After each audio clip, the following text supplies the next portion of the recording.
Welcome friends. কেন্দ্রীয় সরকারি কর্মীদের জন্য কিছুটা হলেও স্বস্তির খবর।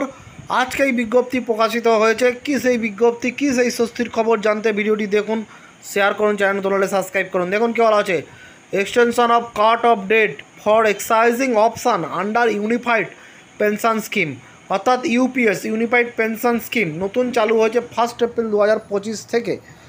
যারা এনপিএস এমপ্লয়ি আছেন, নিউ পেনশন স্কিমের মধ্যে আছেন কেন্দ্রীয় সরকারি কর্মচারী, একমাত্র পশ্চিমবঙ্গ রাজ্য সরকারি কর্মচারী এবং শিক্ষকদের ওল্ড পেনশন স্কিম আছে। গোটা দেশের সমস্ত রাজ্যে এবং কেন্দ্রীয় কর্মচারীদের জন্য কিন্তু রয়েছে এনপিএস নিউ পেনশন স্কিম, যেখানে কোনো ফিক্সড পেনশন নেই। সেই নিয়ে কিন্তু বিরোধিতা চলছিল। রিটায়ারমেন্টের পর 60% টাকা দিয়ে দেওয়া হয়, বাকি 40% টাকা থেকে কিন্তু পেনশন দেওয়া হয়, যেখানে কোনো গ্যারান্টেড পেনশন নেই। সেই জন্য কেন্দ্রীয় সরকার একটা অপশান দিল কেন্দ্রীয় কর্মচারীদের, যারা এনপিএসে আছে তারা ইউপিএসে যেতে পারেন, যেখানে কিন্তু লাস্ট 12 মাসের যে অ্যাভারেজ বেসিক তার অর্ধেক করে তাকে পেনশন দেওয়া হবে এবং এর সঙ্গে 2বার ডিও যোগ হবে। অর্থাৎ কিছুটা একদমই বলতে গেলে ওল্ড পেনশন স্কিমের মতনই।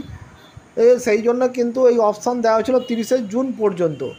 তারই মধ্যে কিন্তু দেখা যাচ্ছে, বাস্তবে যেটা দেখা যাচ্ছিল, কর্মচারীদের মধ্যে একটা আশঙ্কা তৈরি হয়েছিল যে এই ইউপিএসের টাকা কিন্তু গভর্নমেন্ট অনেকটা কম দিচ্ছে, সেই জন্য অনেকে এনপিএসে থেকে যাচ্ছিলো।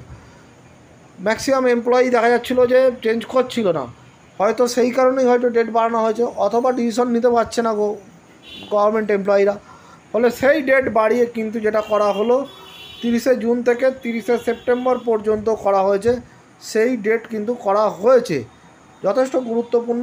এই প্যারাটা দেখবেন, in view of the representation received from various stakeholders requesting an extension of the cut-off date, the Government of India has decided to extend the cut-off date for exercising the option for UPS by 3 months, that is up to 30th September 2025 for eligible existing employee, past retiree and the legally widowed spouses or deceased past retiree।